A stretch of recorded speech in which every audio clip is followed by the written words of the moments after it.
Баршаңызға сәлем. Бүгінгі видео сабақта бұрыш деп аталатын осындай әдемі құрақты құрайтын боламыз. Ол үшін каналыма тіркеліп, видеоны соңына дейін қарап шығыңыздар. Астар мата аламыз. Размерін 17-17 сантиметр етіп қиып аламыз. Және көзіне қоятын 4 бұрышты матамызды дайындап аламыз. Оның размері 4-4 сантиметр. Бұл бізде бұрыш құрағы болғандықтан матаның шетіне 4 бұрышты матамызды қойып, біз шетінен бастадық.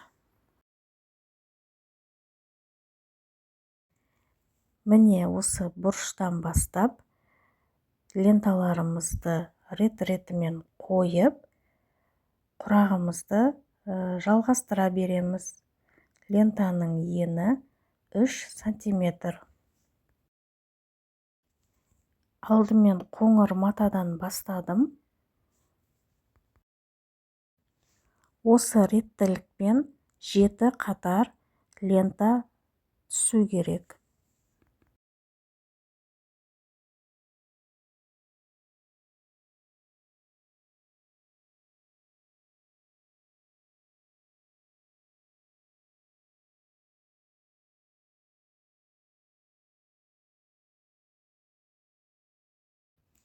Бұл бізде тырна көзіне арналған 4 бұрышты матамыз.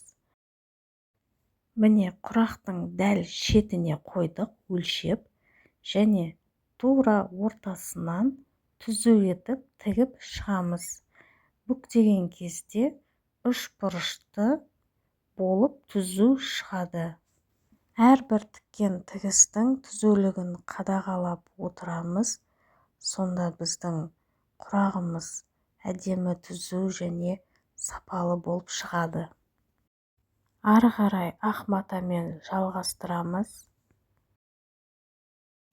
және түзулікке мән береміз.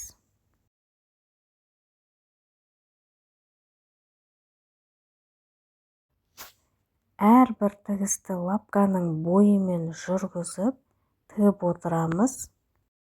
Сол кезде әрбір қатардың тігістің ара қашықтықтары бірдей және біркелкі болып шығады. Осы реттілікті жалғастыра береміз. Қоңыр матадан бастадық.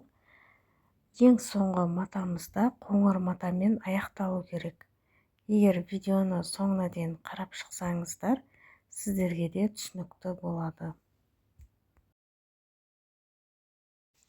Менің видеом сіздерге ұнап жатса, каналыма тіркелуді ұмытпаңыздар. Және лайк басыңыздар. Пікірлеріңіз болса, комментария бөліміне өз ойларыңызды да жаза кетіңіздер. Өйткені сіздердің әрбір пікірлеріңіз мен үшін өте маңызды.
Міне құрағымыз бұрышталып келе жатыр. Бұл бұрыш құрағын көрпенің бұрышына құрап тіксеңіздер, өте әдемі болып шығады.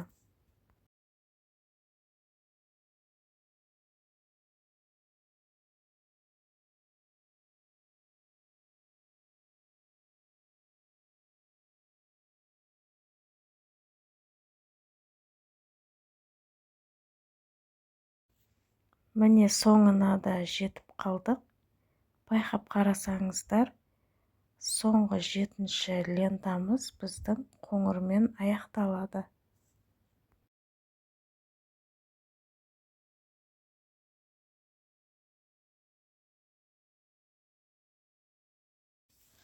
Соңғы лентамыз астар матамен бірдей болу керек.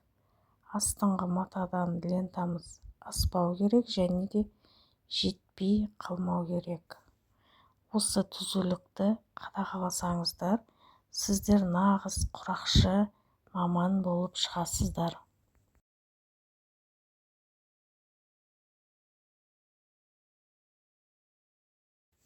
Бізде шеткі жағында сәл маталары қалып кетті.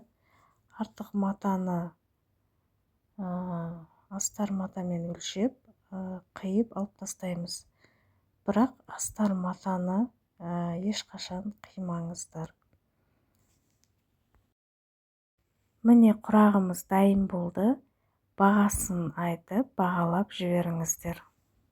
Сіздермен болған Гүлнұр Мырзакерімқызы. Келесі кездескенше сау болыңыздар.